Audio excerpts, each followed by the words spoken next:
So what advantage is there to the artificial disc?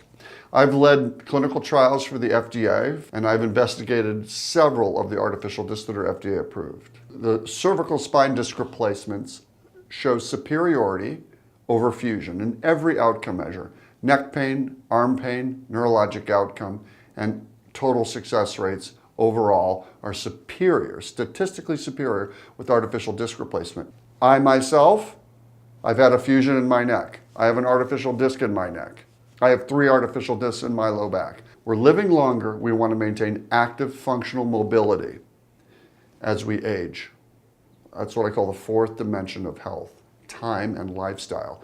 So we want to keep you active and functional. Artificial discs last 70 years. Artificial disc replacements are a great option, provide mobility, have better outcome score measures, and you won't be back for another surgery as frequently or as often with an artificial disc replacement.